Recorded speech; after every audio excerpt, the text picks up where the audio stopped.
Le Nouvel Esprit Public, Philippe Meyer, bonjour.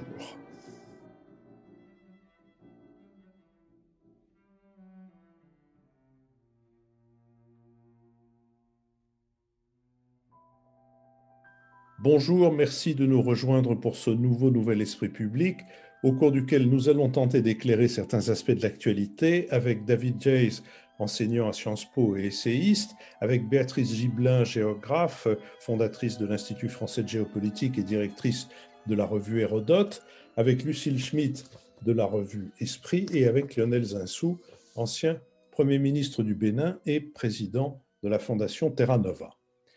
Notre campagne de financement est un succès. Nous avons retrouvé le niveau d'avant la fin de notre convention avec MMA et avant la perte de son soutien. Et si vos contributions abondent nos finances, vos commentaires fortifient notre résolution. Soyez remerciés des unes et des autres. Et puisque vous êtes en veine de générosité, ne perdez pas de vue que faire connaître notre podcast autour de vous constitue le troisième moyen de nous soutenir. J'ajoute une compétition inattendue a déjà mis en présence 3 d'entre vous pour le titre d'auditeur le plus haut placé du Nouvel Esprit Public. Un premier nous a écoutés sur un sommet des Andes boliviennes, un deuxième en haut de l'aiguille du Midi, un troisième en randonnant dans la chaîne des Annapurna, c'est-à-dire au-dessus de 4000 mètres. Donc, si vous allez crapahuter casque audio sur les oreilles en haut du Kilimandjaro, du pic d'Orizaba ou du mont Logan, n'omettez pas de nous en avertir. Enfin, qu'est-ce qui pourrait apaiser davantage la querelle entre l'Everest et le Chimborazo pour le titre de plus haut sommet du monde que de pouvoir dire l'un et l'autre qu'ils ont servi de cadre à l'écoute de notre podcast et donc à vos crampons.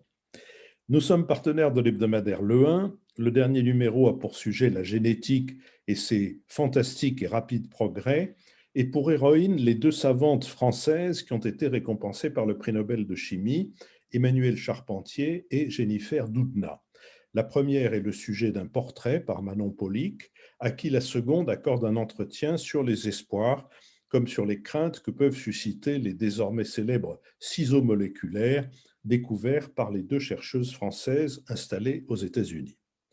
Nous avons mis en ligne mercredi dernier le BADA consacré aux réactions des auditeurs à notre conversation de dimanche dernier avec le secrétaire d'État aux Affaires européennes, Clément Beaune. Nous poursuivons notre nouvelle série de BADA consacrée au monde de la culture et à ses acteurs, et nous mettrons en ligne mercredi prochain un entretien avec Julie Deliquet, la metteuse en scène entre autres de Vania et de Fanny et Alexandre à la Comédie Française, nommée en avril dernier à la tête du théâtre Gérard Philipe de Saint-Denis. Nous allons nous intéresser d'abord aux vaccins, ici et ailleurs. Dans le monde, la stratégie de vaccination va de campagne massive à prudence retenue. Selon Our World in Data, au 12 janvier, plus de 15 millions de doses avaient été administrées dans le monde. En tête, les États-Unis avec 5 310 000. Au 7 janvier viennent ensuite la Chine avec 4,5 millions, Israël avec 1,5 million, l'État hébreu détenant le record du monde de doses administrées pour 100 habitants grâce à un réseau très dense de centres de vaccination. Une autre catégorie de pays, celle des émergents, n'a pas réellement démarré la vaccination. Avec environ 1 million de doses administrées depuis le 8 décembre dans 7 mégacentres de vaccination, 223 hôpitaux, plus de 1000 cabinets de médecins généralistes et certaines pharmacies, le Royaume-Uni a vacciné au 12 janvier plus de personnes que tout le reste de l'Europe, en commençant par les plus de 70 ans, les soignants en première ligne et les personnes vulnérables. Avec presque 720 000 doses administrées, la péninsule italienne fait figure de leader en valeur absolue dans la course à la vaccination au sein de l'Union européenne. Rome a décidé de concentrer les efforts de cette première phase sur le personnel sanitaire, même si de nombreux hôtes d'EHPAD ont déjà reçu aussi leur première piqûre. En Espagne, la campagne de vaccination a commencé le 27 décembre. Au 12 janvier, on en était à 700 000 doses sur tout le territoire et 139 000 administrées. Les personnes éligibles sont, comme en Grande-Bretagne, les personnels et les résidents des structures d'accueil pour personnes âgées, les soignants potentiellement confrontés au virus. L'Allemagne obtient des résultats plutôt positive, 0,82% de la population vaccinée dans plus de 400 centres de vaccination et des équipes mobiles vaccinant dans les maisons de retraite. Aux États-Unis, la première phase cible les soignants en contact avec le virus, les résidents des maisons de retraite et les établissements de soins de longue durée. Le Canada a lancé sa campagne le 14 décembre. Sa stratégie vise d'abord les structures accueillant des personnes âgées, les plus de 70 ans, les soignants et les adultes des communautés indigènes. En France, la vaccination va être étendue aux soignants de plus de 50 ans, ce qui n'était initialement prévu que fin février. Quant aux plus de 75 ans, ils pourront accéder au vaccin dès le 18 janvier. Un processus de tirage au sort d'un comité citoyen de 35 personnes représentatif de la population française a été lancé. Ce groupe sera chargé de conseiller le gouvernement dans sa stratégie vaccinale. Au total, 400 000 personnes ont reçu leur première dose à la fin de cette semaine.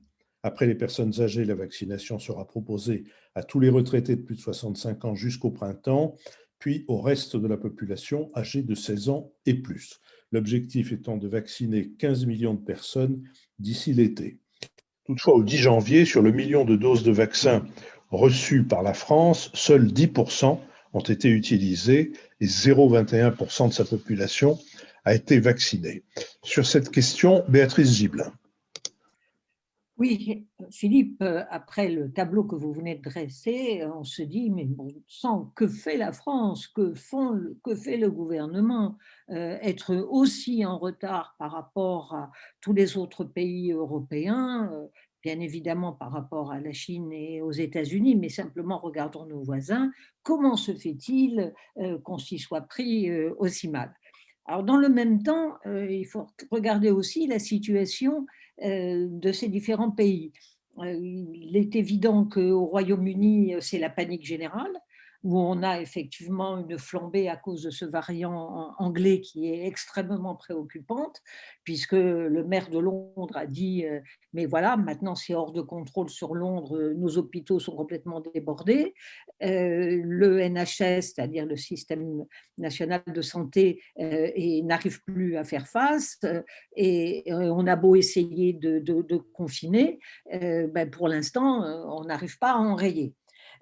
Donc, vaccinons à tout va, c'est la seule solution qu'on peut avoir. Et puis, il y avait un bénéfice politique sans doute pour Boris Johnson, c'est de dire, ben voilà, nous sommes sortis de l'Europe et nous sommes libres et nous pouvons vacciner comme ça, comme on l'entend, et plus vite. À ceci près qu'il n'était pas encore sorti de l'Europe quand il a commencé et qu'il a simplement utilisé, ce qui était parfaitement possible, une disposition d'intervention en urgence. Bon. Mais le bénéfice politique était sans doute important à garder. L'Allemagne est dans une situation, si la première vague s'est bien passée, la reprise de l'épidémie en octobre-novembre pose des problèmes beaucoup plus importants, puisque un confinement qui devait s'arrêter début janvier vient d'être prolongé jusqu'au 31 janvier et sera sans doute prolongé aussi en février. Donc, et puis, il y a aussi la situation de l'Italie, etc. Alors, si je rappelle ça, c'est un petit peu pour essayer de remettre les choses en perspective. D'une certaine façon, en ce moment, c'est sans doute en France qu'on a rapporté à l'importance de sa population le pourcentage de morts le plus faible, ce qui n'est pas rien. Bien. Et d'une certaine façon, un nombre de contaminations qui reste très élevé, puisqu'il est autour entre 16 000 et 20 000 suivant les jours, mais qui est nettement moins que ce qui peut être le double au Royaume-Uni et parfois le double aussi en Allemagne. Donc on peut peut-être se dire, au fond, la campagne de vaccination, si elle n'a pas pris ce démarrage rapide, c'est peut-être aussi parce qu'il y avait une forme de contrôle relatif de l'épidémie, même si évidemment il n'est pas question de crier victoire. Je crois que ça traduit aussi d'abord une sorte de grande préoccupation, pour ne pas dire peur d'ailleurs, d'une partie de nos responsables ayant l'inquiétude d'être accusés, de ne pas tenir compte suffisamment du désir d'être vacciné ou pas. Par exemple, l'empressement qu'on a mis à dire que c'était surtout pas obligatoire. J'ai été, pour ma part, très frappée de discours d'un certain nombre de professeurs de médecine, d'épidémiologistes, ne parlant pas avec enthousiasme de ce vaccin, médisant, je pense à Eric Combe par exemple, on ne sait pas encore très bien, non, je ne sais pas si je me ferai vacciner parce que je n'ai pas encore les résultats scientifiques. J'ai, pour ma part, été extrêmement surprise par cela. Donc, pas étonnant, avec un enthousiasme aussi limité, qu'on ait eu jusqu'à plus de la moitié des Français qui ne voulaient pas se faire vacciner. Or, on constate qu'en ce moment, c'est au contraire une volonté d'être vacciné le plus vite possible et on trouve que c'est mal organisé, qu'il n'y a pas assez de centres, qu'on va mettre du temps, qu'on va peut-être attendre 2 mois pour l'être. Donc un retournement, au moins pour une partie de la population, qui est important. Alors voilà sur la situation de ce qui est sur la France, sur la campagne.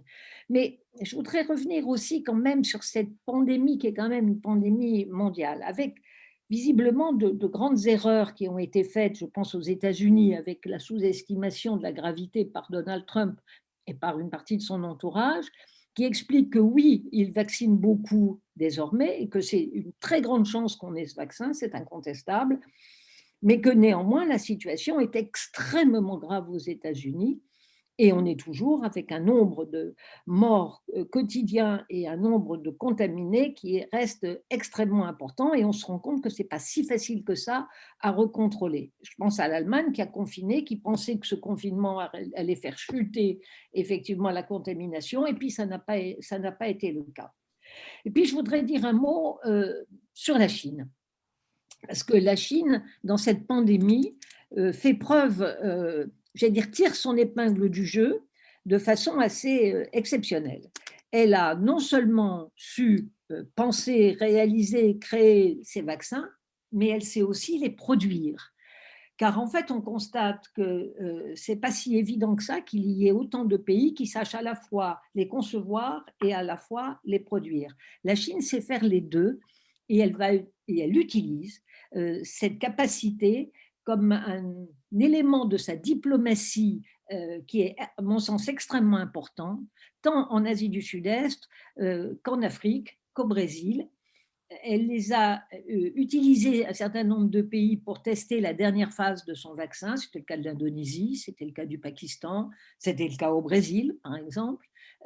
Et elle promet à l'Afrique qui est peu touchée par cette pandémie, population jeune sans aucun doute, effet climatique, météorologique peut-être, mais qui est peu touchée, mais elle lui promet des vaccins sans, j'allais dire, contrepartie, tout au moins dans un premier temps, officiellement. Donc je pense que pour la Chine, qui était accusée par Trump d'avoir le virus chinois et qui a décidé de participer à l'opération COVAX de l'OMS, c'est-à-dire d'essayer d'une certaine façon de redorer son image et de jouer un rôle sur la santé publique mondiale, que pour elle, c'est un atout, je pense, extrêmement important. J'en dirais pas tout autant de la Russie et de son vaccin Sputnik 4, dans la mesure où elle n'a pas les moyens de le produire et où elle le fait produire en Inde. Elle n'est pas dans la même situation de, j'allais dire, de puissance de pouvoir œuvrer à la diffusion j'allais dire, de sa zone d'influence et de son pouvoir sur l'ensemble du territoire, enfin, de plusieurs États dont elle est assez proche. Autre élément que je trouve intéressant et qui montre l'aspect géopolitique de ce vaccin, je vais prendre le cas de l'Ukraine. L'Ukraine ne veut pas du vaccin russe pour ne pas être dans la dépendance de la Russie, avec laquelle elle est en guerre pour l'annexion de la Crimée et l'invasion du Donbass. Mais par ailleurs, Trump ne veut pas lui livrer de vaccins, puisque les vaccins doivent être restés prioritairement pour la population américaine. Et il se retrouve démuni et se tournant à ce moment-là vers la Chine pour essayer d'avoir un certain nombre de vaccins. Donc une situation dans cette pandémie qui montre un peu les rapports géopolitiques à travers quelque chose qui aurait dû être au service du plus grand nombre. Lionel Zinsou. Oui, moi je voudrais prolonger tout à fait la réflexion de Béatrice sur la dimension mondiale, parce que je suis frappé quand même par le fait qu'on a un petit déficit de gouvernance mondiale. Alors c'est vrai qu'il y a l'initiative essentiellement de l'OMS et de la fondation Gates et du Global Fund pour faire en sorte que les pays les plus pauvres soient quand même approvisionner. Mais la réalité, quand vous la regardez d'Afrique, puisque on vient de parler d'Afrique, c'est quand même que l'Afrique risque de n'être approvisionnée en vaccins qu'à la fin du second semestre de 2021. Et on a vraiment besoin de multilatéralisme. C'est vrai que l'OMS a été affaiblie par le départ des États-Unis et que c'est très préoccupant, que l'administration américaine nouvelle va certainement y revenir. Mais on a vraiment besoin d'une mobilisation mondiale beaucoup plus efficace. Parce que, au fond, il s'agit de parvenir dans l'année à vacciner quelque chose comme 4 milliards d'habitants, en admettant que les plus jeunes peut-être ne sont pas l'objet de la plus grande urgence. Dans 200 pays, 4 milliards d'habitants avec, pour la plupart des vaccins, 2 doses. Donc c'est une mobilisation industrielle extraordinaire qui est nécessaire. Ce n'est pas simplement logistique. Tout le monde insiste sur la logistique. Effectivement, il va falloir les rapprocher des patients. Il va falloir être capable de les conserver au froid. Enfin, il y a toute une série de problèmes logistiques, mais il y a d'abord des problèmes industriels. Il y a un besoin de répondre à quelque chose qui est une mobilisation sans précédent, un peu comme un effort de guerre où en quelques jours, en quelques mois, on est obligé de produire des milliers d'avions quand on en produisait des dizaines par mois pour être capable de soutenir cet effort de guerre. Si la métaphore de guerre était peut-être un petit peu outrée au début de la pandémie, maintenant, on a vraiment un besoin de mobiliser industriellement le monde comme si nous étions dans une situation de guerre. Et ça n'est pas fait. Et ça se ressent énormément dans les pays en développement. Et là, il est en train de se passer un basculement dont je ne suis pas sûr qu'en France, où on s'occupe énormément de son retard et des atermoiements et où il y a des controverses domestiques, je ne suis pas sûr qu'on s'aperçoive du basculement du regard du reste du monde sur les pays les plus avancés. Les 2 usines du monde qui vont produire les vaccins qui vont finir par atteindre et les profondeurs de l'Asie centrale et l'Afrique et l'Amérique latine, ils vont sortir, les 2 usines qui vont sortir ces vaccins, elles sont en Chine et elles sont en Inde. C'est là que la mobilisation industrielle est possible. C'est l'Inde qui a aujourd'hui l'infrastructure, à cause de son avance sur les médicaments génériques, la plus puissante en pharmacie. C'est-à-dire que quand vous êtes en Afrique, vous ne regardez plus l'Europe, ni dans la performance de la mobilisation du système hospitalier, ni dans les résultats en termes de victimes, ni en matière industrielle, comme étant un exemple. Et ça, c'est un changement très profond. Vous prenez un pays comme le Maroc, qui est le plus avancé et celui qui va vacciner sa population le plus vite. Il va le faire avec des vaccins chinois, de Sinopharm, avec des vaccins russes. Compte tenu de ces liens très très forts avec la France, l'Europe, les États-Unis, c'est un grand changement. Toute l'Afrique regarde l'Occident comme en déclin sur cette pandémie. Faire attention à ce genre de choses. L'URSS avait été très ébranlé par l'échec considérable que représentait Tchernobyl. Nous sommes à un moment tournant. Je ne sais pas si on se rend compte en France à quel point une certaine impuissance industrielle logistique aujourd'hui, qui va avoir des conséquences de milliers de victimes supplémentaires dans les pays qui n'ont pas d'industrie ou qui n'ont pas de moyens financiers. Vous évoquiez Israël. Israël a mobilisé des moyens financiers considérables très vite et a atteint des résultats qui sont les plus exceptionnels en termes de vaccination. Mais si vous voulez, aujourd'hui, le monde avancé n'est pas considéré comme avancé, il est considéré comme en retard. Et ça, c'est un changement vraiment très fort.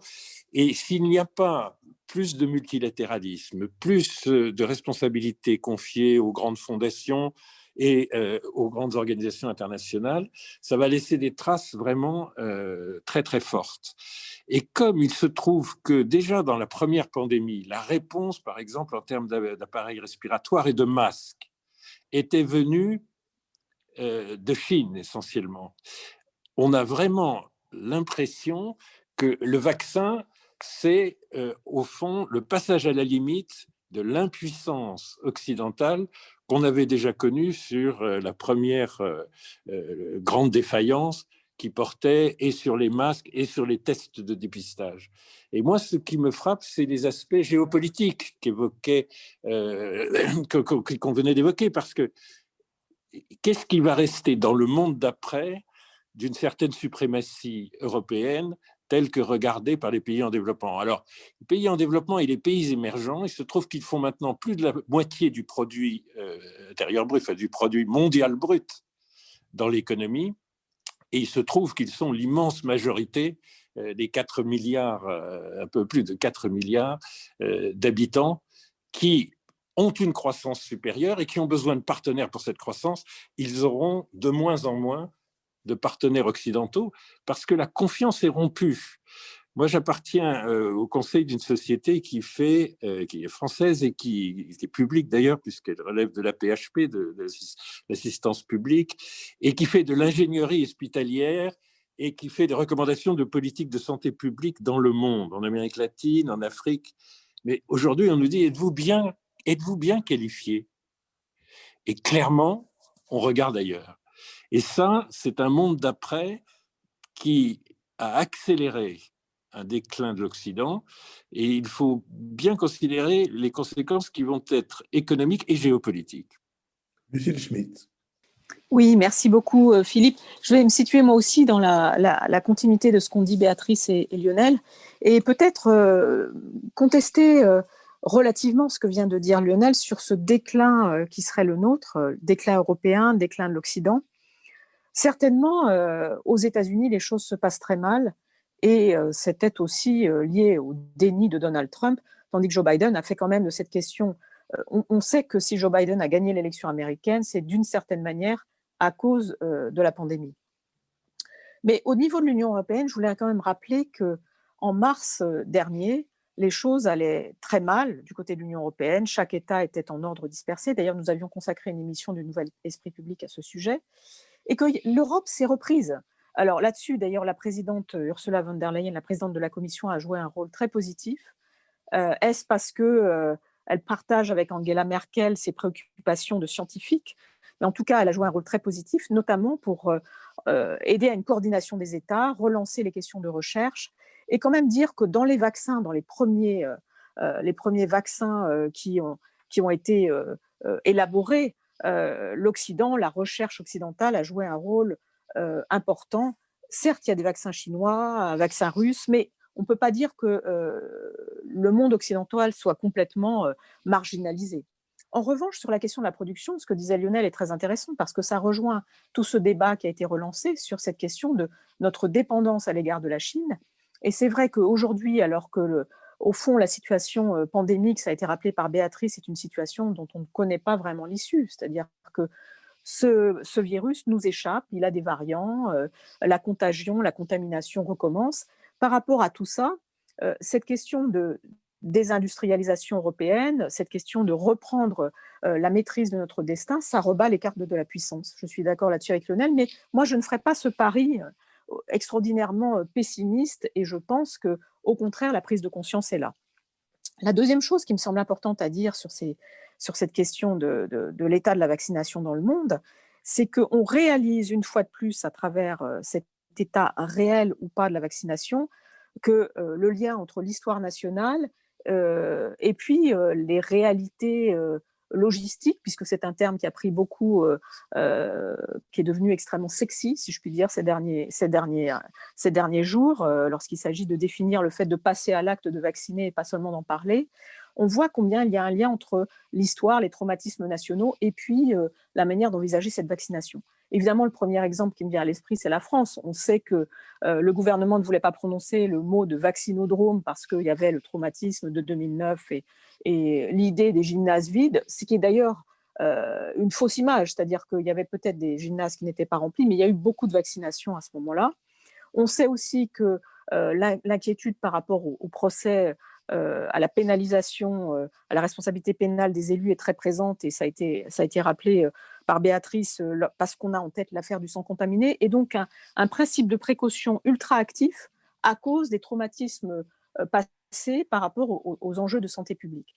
Et c'est peut-être là-dessus qu'il faudrait se pencher en France, c'est que cette notion de santé publique, au fond, on ne sait plus très bien ce qu'elle recouvre. On voit que les acteurs de santé ont du mal à collaborer entre eux, comme l'ont montré les débats aujourd'hui sur le rôle à donner aux médecins généralistes lorsqu'il s'agit de vacciner, comme l'a montré le débat sur qui vaccine ou pas, est-ce que les pharmaciens, est-ce que les kinés, est-ce que les infirmières, qui va vacciner? Ça, c'est un enjeu qu'on avait un petit peu oublié, mais qui a été l'objet de débats très importants dans l'histoire de notre pays.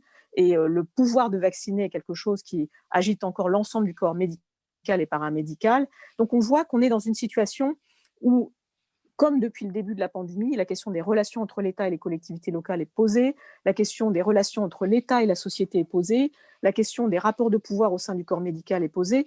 Toute cette pandémie est au fond très éclairante sur la manière dont chaque pays vit ou revit des choses qui concernent son histoire politique et l'histoire de ses relations entre les institutions et la société.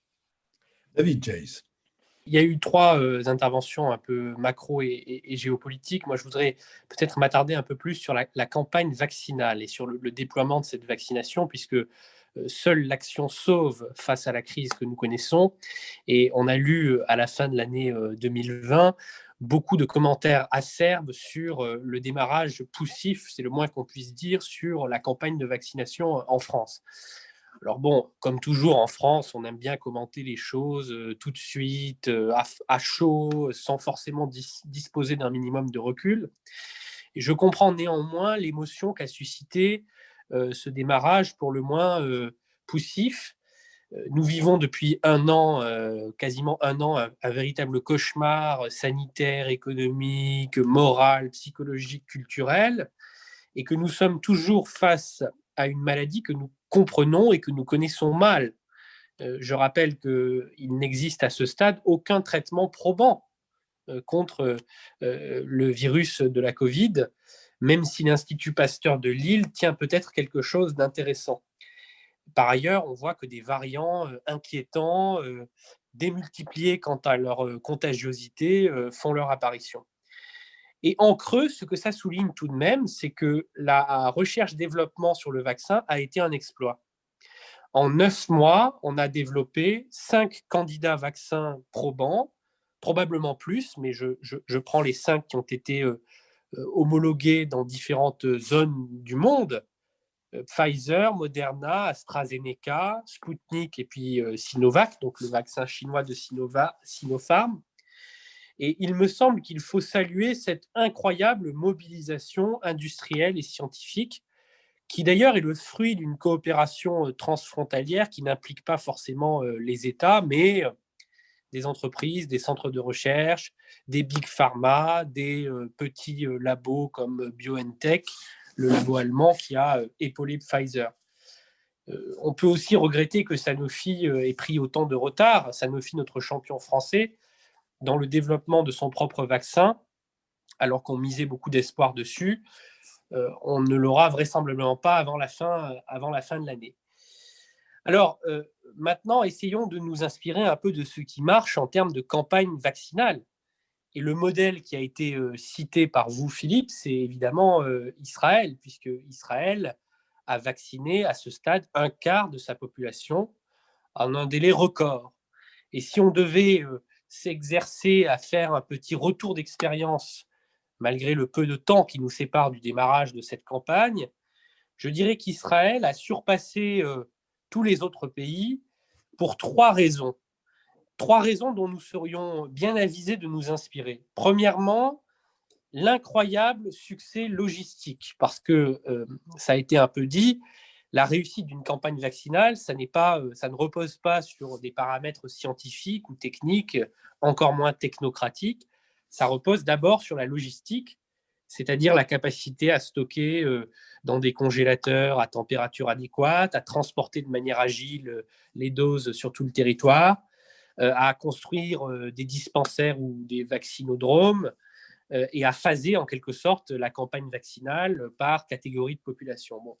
Et là, on voit que l'expérience israélienne, qui est très liée à sa géopolitique, à son environnement géographique, a beaucoup aidé. Et je crois que la logistique n'est pas en quelque sorte une variable d'ajustement. En France, on a tout de même une culture un peu de l'intendance suivra, hein, qui est le mot qu'aimait à prononcer le général de Gaulle. Et c'est une culture à laquelle il me semble qu'il faudra assez rapidement renoncer. Le deuxième paramètre, c'est la mobilisation de l'ensemble des acteurs en Israël. C'est-à-dire que ça ne suffit pas d'acheminer les vaccins au dernier kilomètre, au plus près des patients. Il faut aussi des bras, et des bras qualifiés pour inoculer ces millions de doses en un délai record. Et c'est certain que si on confie aux seuls médecins généralistes le monopole de la vaccination, on crée une embolie et un embouteillage dans le système qui ne permet pas de déployer la campagne dans les délais records qu'on escompte. Au contraire, en Israël, on a ouvert cette campagne à un certain nombre de professionnels et je pense qu'on serait bien avisé de s'en inspirer. On parle des pharmaciens, on pourrait aussi envisager d'autres fonctionnaires médicaux ou du médico-social, d'autres acteurs qui pourraient tout à fait participer à cette campagne vaccinale parce que je ne pense pas qu'il faille avoir Bac plus 23 pour inoculer une dose de vaccin. Et puis le troisième élément, c'est la simplicité de la procédure, c'est-à-dire que la procédure de vaccination est extrêmement fluide, rapide, très peu bureaucratique en Israël. Alors c'est sûr qu'en France, on a un contexte qui est un peu différent. Je pense qu'on a un peu péché par peur d'ailleurs de ces anti-vax et de ces très mauvaises enquêtes d'opinion qui donnaient une population plus largement hostile à la vaccination qu'ailleurs dans le monde. Mais à force de prendre des précautions, on risque d'avoir l'effet inverse, c'est-à-dire d'accélérer la méfiance. Je voudrais terminer en disant une chose, c'est que depuis un an, je suis frappé de voir à quel point la crise de la Covid constitue un gigantesque cours de politique comparée à ciel ouvert, c'est-à-dire que tous les jours, on compare, parfois de manière un peu absurde d'ailleurs, hein, le nombre de décès, d'hospitalisations, de personnes admises en réanimation, le nombre de doses de vaccins, le nombre de masques, le nombre de tests. Et on construit en quelque sorte une sorte de classement des nations sur la base de ces paramètres-là. C'est assez nouveau. Ça correspond probablement à ce que Marcel Gauchet appelle la mondialisation de l'État-nation.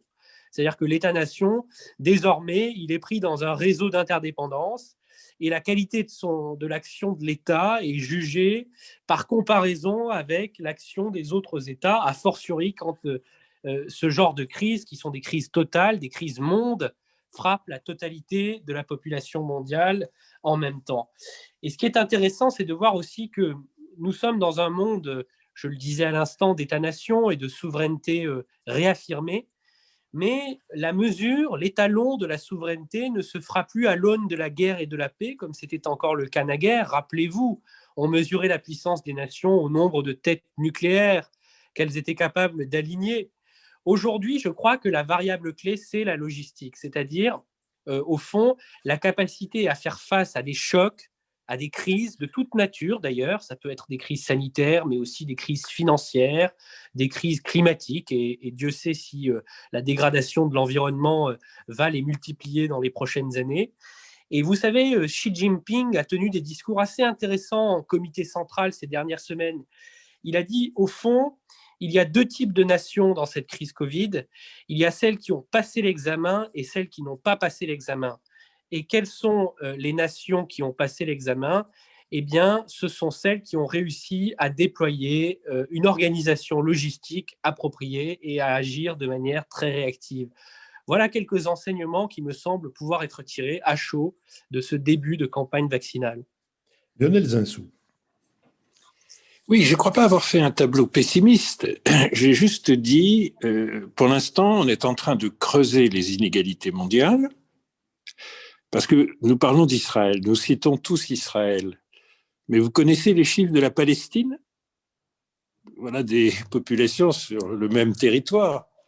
Voilà quelque chose qui sera bientôt peut-être, du fait de la diplomatie américaine, à nouveau considéré comme un potentiel territoire à deux États. Mais les chiffres de la Palestine n'ont évidemment rien à voir en termes de financement qui dépend intégralement de l'Union européenne pour l'autorité palestinienne avec les chiffres d'Israël. Et c'est cette confrontation terrible des inégalités du monde que j'essayais de souligner. Et Lucile me répond non, c'est pessimiste. Non, je ne suis pas pessimiste, simplement il va falloir en tirer les leçons. Moi, je préfère le dire ici, en Occident, en France, et de vous rapporter ce que moi j'observe dans les pays en développement dans lesquels je travaille. Il vaut mieux en prendre conscience parce que ça demande quand même un rebond européen, mais c'est le spectacle des inégalités du monde. C'est pas pareil de recevoir le vaccin en décembre 2021 et d'être en train en ce moment de vacciner le quart de sa population. Et il n'y a pas de terrain où on l'observe mieux que le Proche-Orient, et il n'y a pas de terrain où on l'observe mieux que le territoire d'Israël et de la Palestine. Alors, Lucille me répond, non, non, c'est trop pessimiste, il va y avoir réindustrialisation en Europe. Oui, ça c'est un regard eurocentré. Mais qu'est-ce que fait la Chine? Si vous regardez ce qui se passe au Maroc, dont je vous disais c'est le pays le plus avancé en Afrique, c'est que la Chine est arrivée avec les doses de vaccins, elle est arrivée aussi avec un plan pour aider à créer sur la plateforme de Tanger, qu'on appelle Tanger Tech, la ville nouvelle de Tanger, une industrie pharmaceutique marocaine susceptible, post-Covid, de répondre aux demandes du marché domestique. Et c'est ça que la Chine va faire dans l'ensemble de l'Afrique et dans tous les pays d'Asie du Sud qui s'y prêteront. Et c'est ça que l'Inde va faire autour de l'océan Indien, notamment dans l'Afrique de l'Est et australe.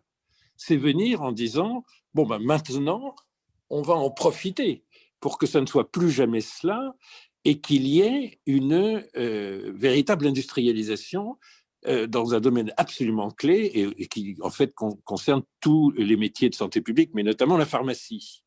Donc, réindustrialisation de l'Europe, oui, c'est un point de vue très intéressant français. Je vous signale que ce n'est pas ça qui va se passer. Ce qui va se passer, c'est que le Sud est dans le Sud, c'est l'industrialisation qui vient avec les doses de vaccins. La deuxième chose, c'est, David dit, c'est triste ce qui se passe avec le champion français. Sanofi est avec Pfizer le premier et le second sur le marché africain et en capacité industrielle. Sanofi aujourd'hui s'honorerait considérablement de mobiliser toutes ses usines en Afrique, comme Pfizer d'ailleurs, et ceci n'a pas l'air d'être à l'ordre du jour, pour fabriquer sous licence ou fabriquer des doses de vaccins localement pour être beaucoup plus proche en logistique des patients. Et d'ailleurs, l'Afrique est touchée par une deuxième vague qui est plus sérieuse, plus grave que la première. Donc, ne dites pas trop vite, l'Afrique est exonérée. Non, la deuxième vague est dangereuse et la variante du virus en Afrique du Sud est encore un peu plus dangereuse que la variante britannique. D'ailleurs, Sanofi n'est pas. Il faut être français pour croire que Sanofi est français. Sanofi, c'est la fusion de Rhône-Poulenc avec Hoechst. Et Hoechst est beaucoup plus important dans le système de Sanofi que la France. Donc, il faut essayer de temps en temps peut-être de décaler légèrement un regard trop eurocentré ou trop franco-centré.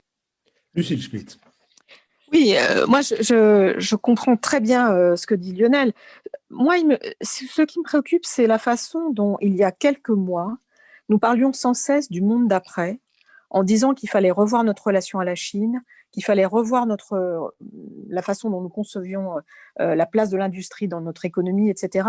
Et ce que j'ai en tête, c'est qu'il ne faut surtout pas que nous perdions de vue ces questions qu'il est très important de se poser en l'air, mais qu'il est très important de faire suivre de modalités de politique publique et de choix politiques. En fait, Lionel me dit que je suis européocentré, sans doute parce que je pense que cette pandémie a révélé que l'Europe devait sans doute porter un projet un peu différent.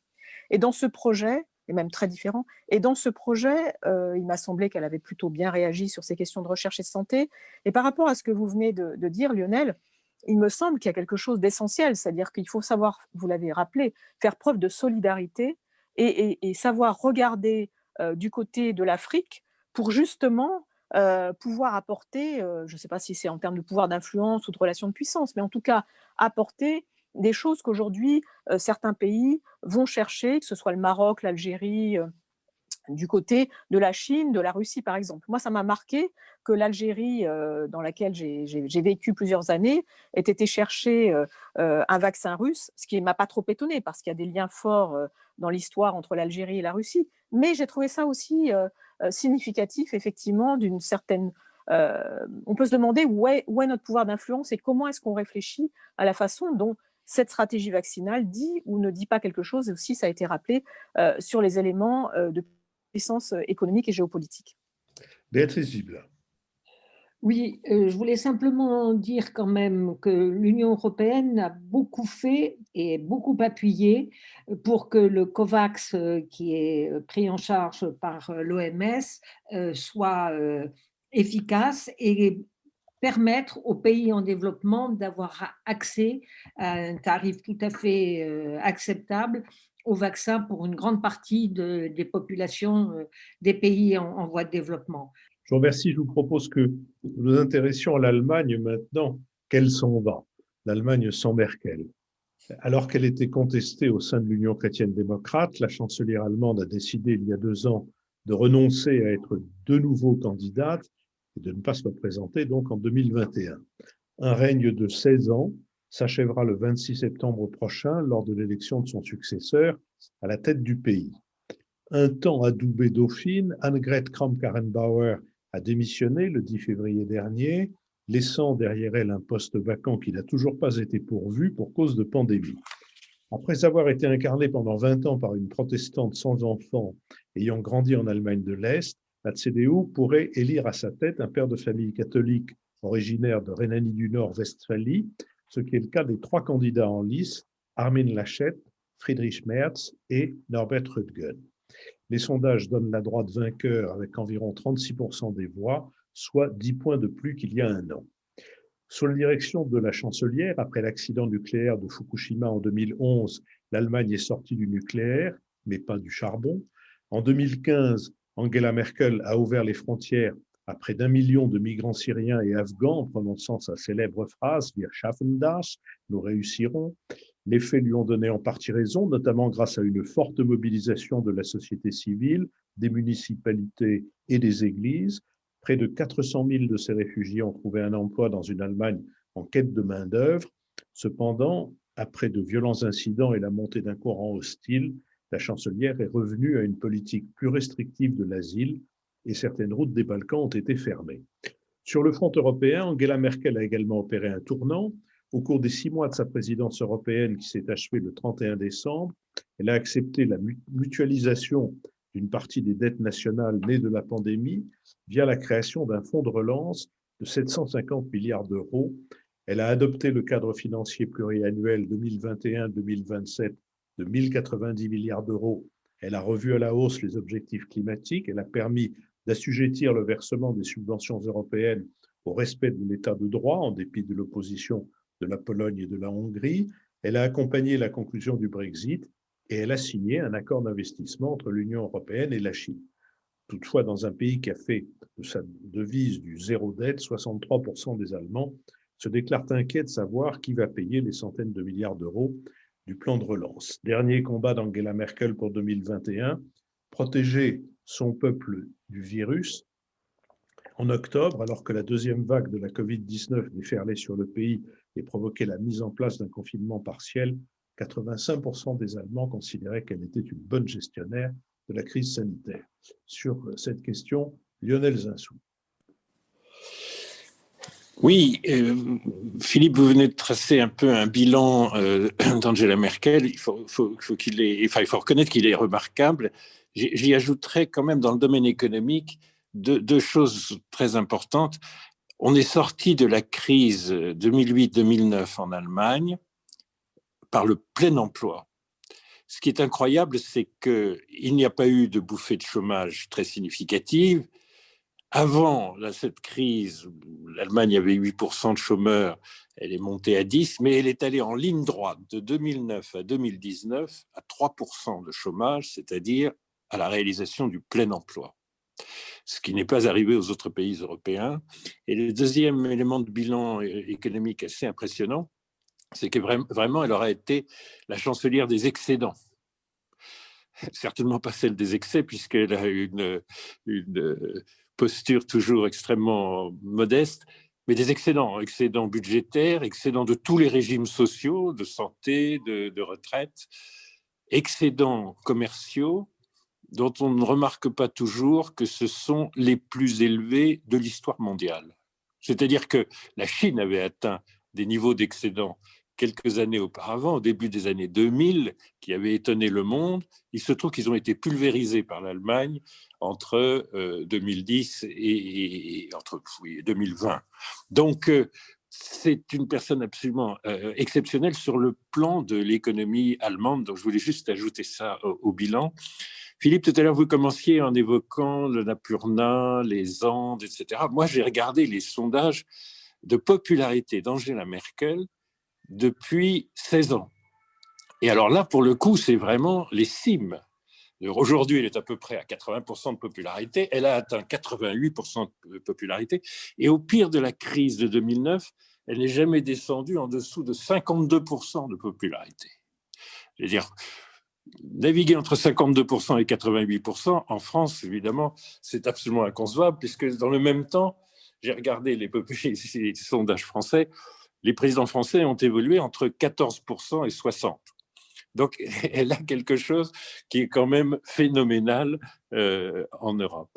Alors, évidemment, se pose du coup la question de la succession. Moi, ce qui me frappe, c'est que dans le débat public allemand, il y a une question qu'on ne se pose pas, mais je crois qu'on se la pose en France, c'est qu'est-ce que les trois candidats à la présidence de CDU qui risquent du coup, c'est pas absolument certain, mais lorsqu'ils auront choisi leur président dans 2 jours, d'être la préfiguration du chancelier, qu'est-ce qu'ils pensent de la relation franco-allemande qui s'est révélée féconde récemment, essentielle à l'Europe récemment, et qui est évidemment très très importante pour le futur, y compris de toute l'Europe et de la France en particulier.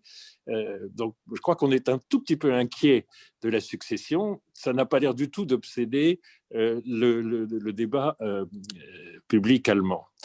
Et moi, je suis un petit peu inquiet du profil si homogène des 3 successeurs. Vous avez évoqué, Philippe, le fait qu'ils étaient tous catholiques, tous rhénans, venant tous du land de Rhénanie-Westphalie. Et en fait, évidemment, ça fait un contraste avec une chancelière luthérienne de l'Allemagne de l'Est. Tous pères de famille, etc. C'est très bien. Ils sont vraiment très, très homogènes. Je ne suis pas sûr qu'ils soient très, très enthousiasmants, enfin, qu'ils aient un charisme exceptionnel. Cela étant, je ne décrirai pas Angela Merkel par le charisme. Moi, c'est curieux, j'ai fait sa connaissance à Davos 2 ans avant qu'elle devienne chancelière. Elle était un tout petit peu différente. Elle était très mince, extrêmement tonique, extrêmement impressionnante, en fait, déjà. Elle avait 47 ans. Bon. Et bon, après, elle n'a pas joué du charisme. Elle en a joué plus pour conquérir la position de chancelière qu'ensuite. Néanmoins, moi, je me désole que Ursula von der Leyen ne soit plus disponible parce que présidente de la Commission de l'Union européenne, moi, j'aurais pensé que c'eût été une successeur à peu près dans la ligne d'Angela Merkel. Et donc, je pense qu'il y a quand même une énigme sur ce que veut dire pour l'Europe le résultat de ces élections législatives qui sont quand même l'événement politique majeur du printemps en Europe. Lucile Schmitt. Oui, merci Philippe. Pour rebondir sur ce que disait Lionel, je crois que les chiffres sont étonnants, effectivement, en termes de popularité. Et surtout, lorsqu'on se rappelle qu'en 2019, avec cette grande coalition, cette gros co, comme on dit, entre la CDU et le SPD, les socialistes, la popularité d'Angela Merkel était tombée assez bas. Et à l'époque, les Verts, les Grünen pensaient même qu'ils allaient devenir très facilement le 2e, voire parfois le 1er parti en Allemagne. Donc, ce qui s'est passé, c'est qu'avec l'arrivée de la pandémie, le profil très différent de Madame Merkel. On a dit que donc elle était venue d'Allemagne de l'Est, qu'elle était physicienne, qu'elle était une femme sans enfants, alors qu'elle sera remplacée par des pères de famille. Je n'ai pas vu si c'était des familles nombreuses, mais en tout cas, ils ont des enfants, ces trois hommes. Tandis que Madame Merkel, je ne sais pas si c'est un choix, mais elle n'a pas d'enfants, et c'est aussi quelque chose d'assez intéressant.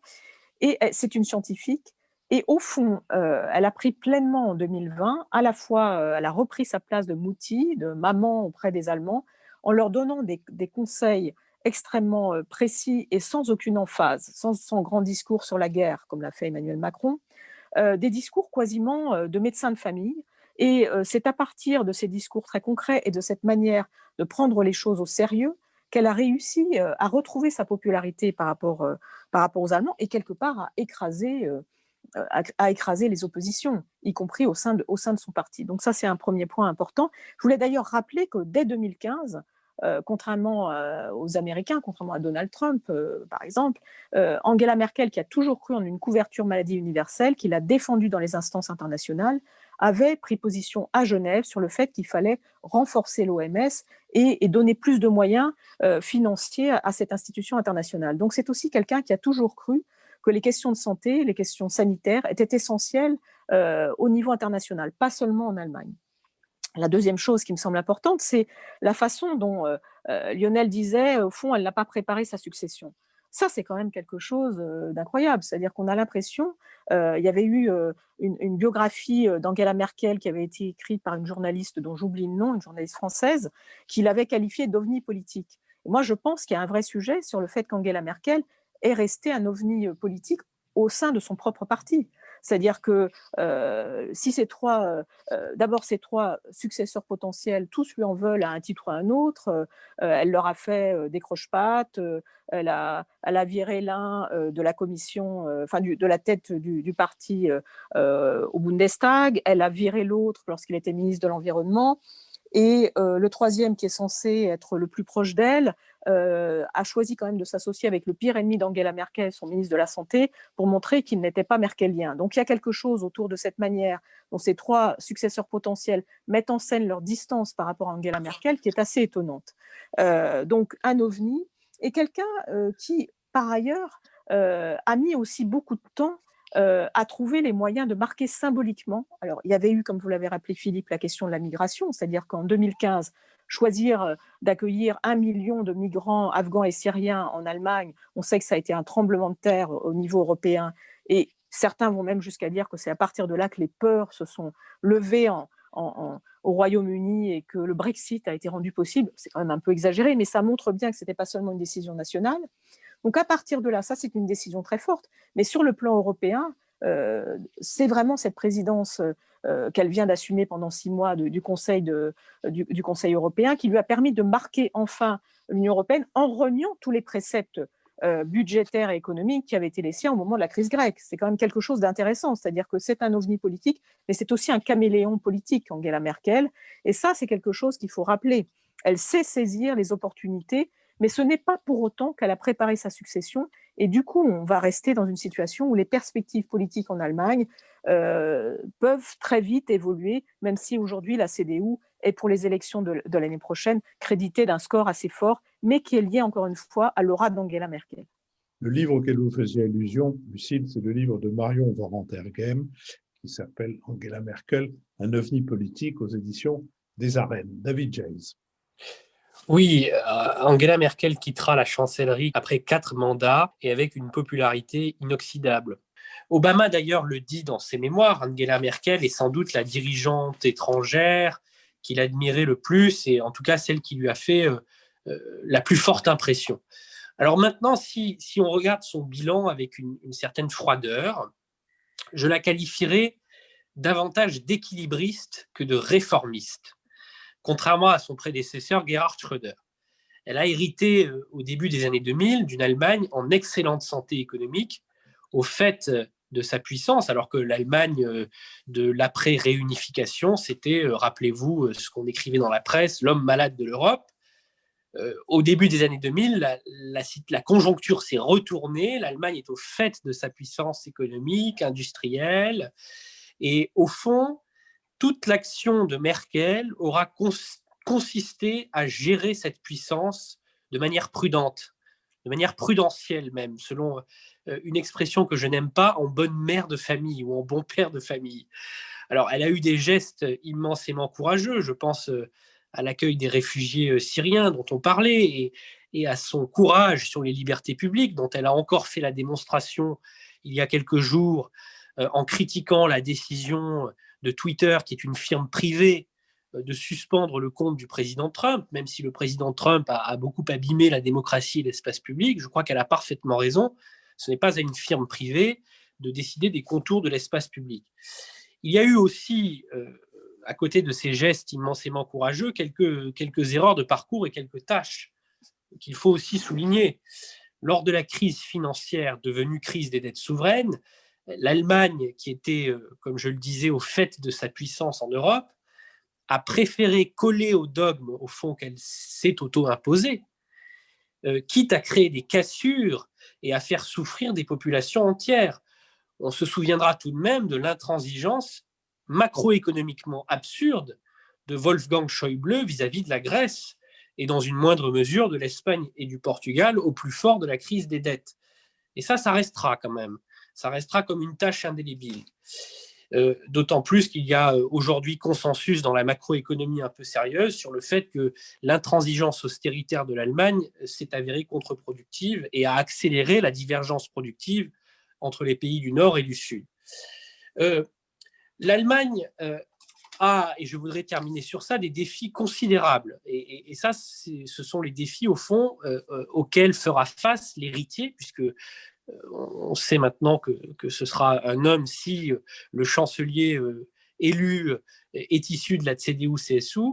Et ces défis n'ont pas forcément été traités par Angela Merkel. Alors, quels sont-ils ?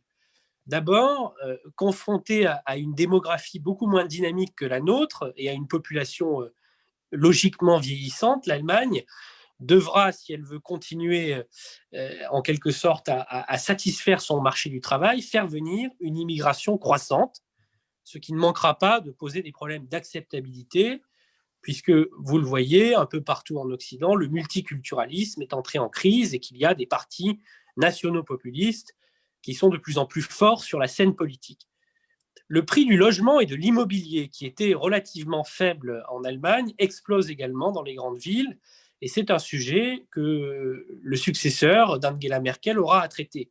J'ajoute aussi la question sociale et le taux de pauvreté, et bien sûr, et j'en termine par là, la pérennité du modèle macroéconomique allemand, extraverti, mercantiliste.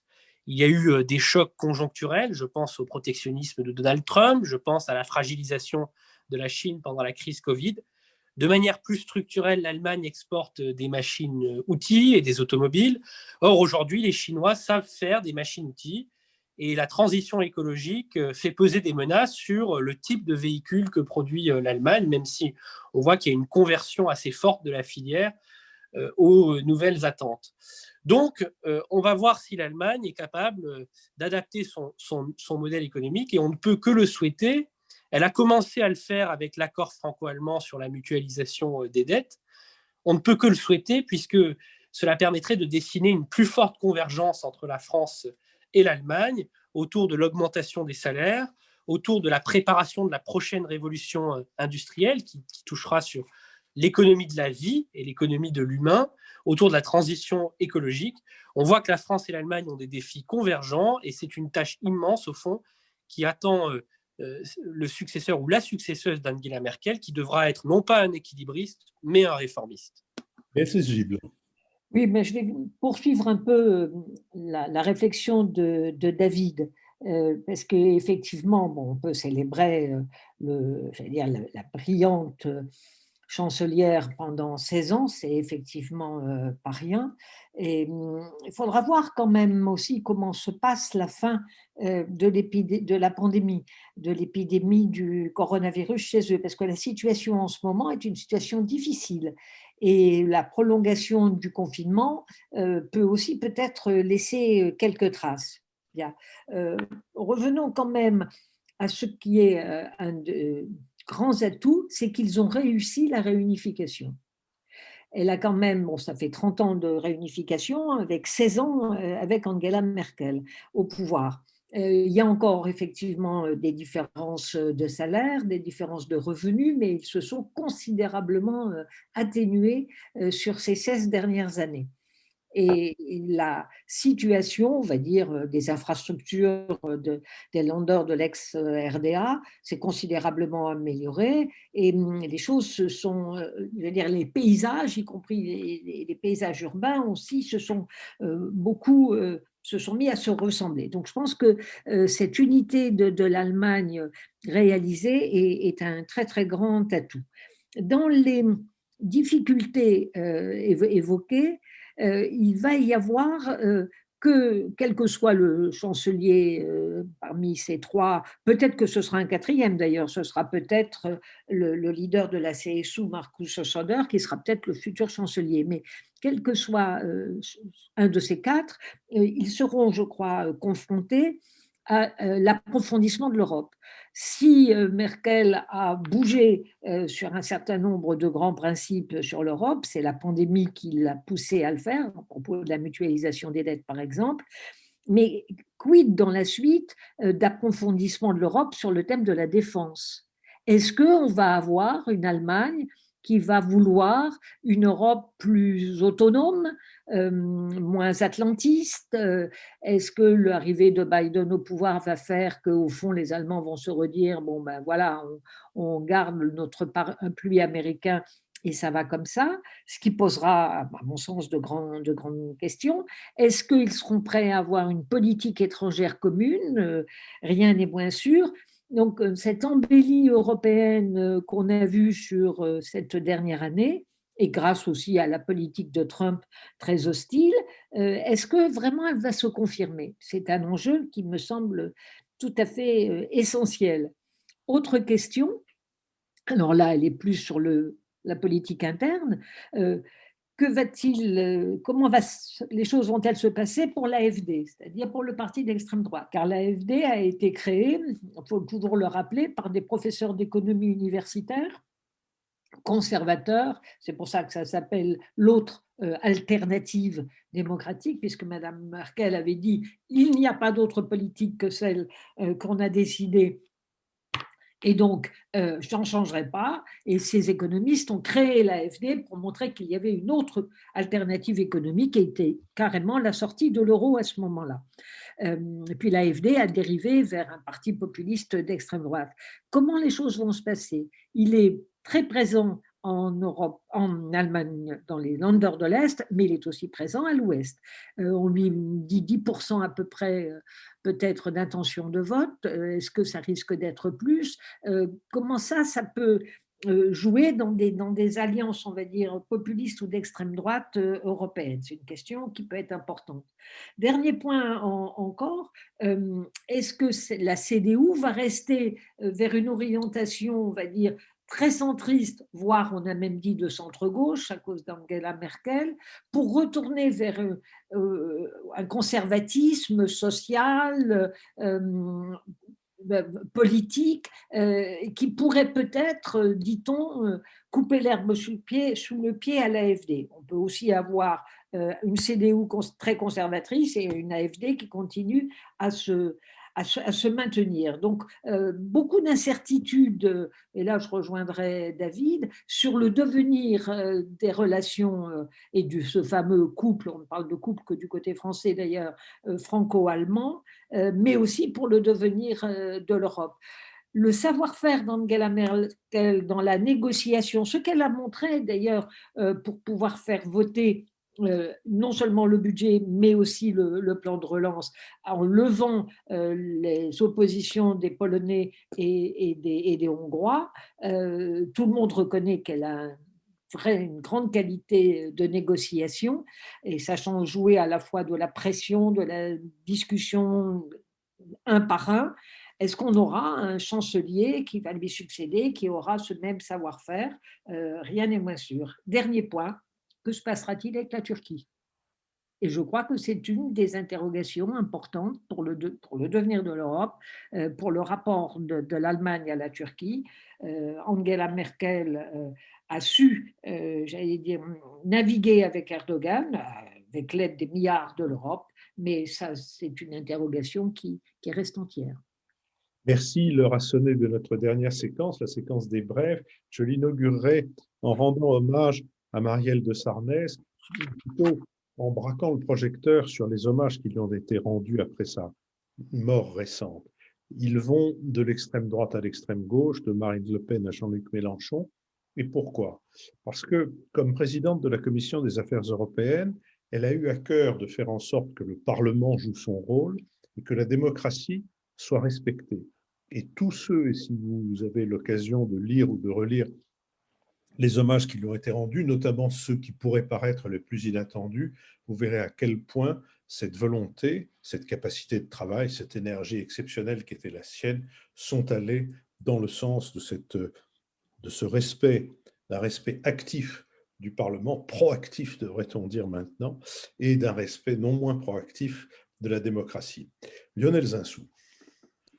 Oui, moi je voudrais recommander le dernier livre de Régis Debray, comme d'habitude une œuvre d'un grand styliste, Le siècle vert. Je recommande tout particulièrement à Lucille parce qu'il y a un éloge vibrant de la féminisation de la civilisation. Et ça lui fera accepter le fait qu'il est très hostile à une mystique de l'écologie et qu'il n'aime pas beaucoup le terme environnement, auquel il préfère milieu naturel. Et il y a toute une problématique très intéressante sur les erreurs d'un monde qui avait cru que l'homme, cet animal qui n'est pas comme les autres, était en amont de la nature, en surplomb de la nature, et que l'histoire pouvait plier la nature. Mais il dit qu'il ne faudrait pas non plus qu'aujourd'hui, la nature se mette à oublier l'histoire. Enfin, c'est très intéressant sur la période de transition que nous vivons. Le siècle vert chez Gallimard. Lucille Schmitt. Oui, merci Philippe et merci Lionel pour cette pensée verte, néanmoins un petit peu ironique. Moi, je voulais recommander le livre de Gaëtz Minassian qui s'appelle Les chemins de la victoire. Peut-on encore gagner une guerre? C'est un livre, un essai qui s'intéresse vraiment à la notion de victoire, hein, pas de guerre, avec l'idée qu'au fond, aujourd'hui, la victoire n'existe plus. À quoi ça sert de faire la guerre? Il n'y a pas de victoire, la guerre est sans fin ou sans paix. C'est un pavé, hein, ce livre de Gaëtz Minassian, mais qui justement par rapport à toute notre réflexion sur l'inexistence d'un système international organisé, d'institutions, est assez passionnant, qui explique des choses par exemple sur notre engagement au Sahel, sur la question de la Libye. Donc je vous recommande vraiment ce livre qui est paru aux éditions Passé Composé. David Jays. Une fois n'est pas coutume, cher Philippe, une brève très inactuelle. Je vous recommande une lecture que je suis moi-même en train de faire en ce moment. Ce sont les œuvres intégrales de Paul Bénichou. Alors, Paul Bénichou, il n'est pas forcément très connu au-delà du cercle des cagneux et des amateurs de littérature. C'est le fils d'un commerçant juif de Tlemcen. Ça a son importance dans ce qui va suivre. Normalien, agrégé des lettres. Et c'est un chercheur qui a enseigné à Harvard aussi et qui a consacré toute sa vie, au fond, à l'étude comparative de la littérature et des systèmes linguistiques. Il a commencé d'ailleurs à s'intéresser au romancero espagnol qui a donné ensuite la musique juive et andalouse, dont il a retrouvé des traces lorsqu'il était en exil en Argentine pendant la Seconde Guerre mondiale, aux côtés d'ailleurs de Roger Caillois, puisque les fonctionnaires juifs avaient évidemment perdu à la fois leurs droits civiques et leur possibilité d'exercer en France, et que des instituts français qui étaient des émanations de la France libre s'étaient ouverts. Et dans ces œuvres intégrales, il y a à la fois ce classique que sont les morales du grand siècle sur Racine et Corneille, et puis ces 20 ou 30 ans de travail qu'il a consacré au fond au magistère spirituel des écrivains romantiques, comment les Victor Hugo et autres ont remplacé les prêtres entre 1760 et 1850. C'est magnifique, je vous recommande cette lecture. Béatrice Gibelin. Bien, moi, ce sera le dernier ouvrage de Philippe Claudel qui s'appelle, pour rester dans le ton de ce que nous avons, passage sur l'Allemagne, Fantaisie allemande. c'est une série de nouvelles, mais c'est des nouvelles qui sont reliées entre elles par un même personnage, Victor, qu'on retrouve dans différents passages. Je dirais plutôt que c'est un roman décomposé que véritablement des nouvelles, puisqu'on a les mêmes personnages qui reviennent à peu près un peu comme dans une ronde. Vous savez comme moi que Philippe Claudel est lorrain, hein, c'est-à-dire que son rapport à l'Allemagne est un rapport à la fois, j'allais dire, d'effroi et de séduction. Enfin, c'est une très belle écriture, et c'est la question comment peut-on être allemand, et avec un fil énigmatique qu'on va avoir tout au long de ce petit livre. Ce sont des textes qu'il a écrits il y a déjà quelque temps et puis qu'il a décidé de réunir et qu'il a réassocié. C'est parfois glaçant, mais c'est un très, très beau texte. Merci à vous tous et toutes. Merci à Sophie Jacquin, avec qui cette émission a été préparée, à Benoît Carré, qui va en assurer le compendium, le compte-rendu analytique, à Nicolas Tourneau, qui veille à notre site, à Olivier Magloire, qui tient ferme la surveillance de nos plateformes de financement, et à Nouvelles Écoutes, qui nous produit et dont le responsable, Julien Neuville, vient d'avoir une petite fille, Louise. Nous lui souhaitons la bienvenue. Merci et à dimanche prochain.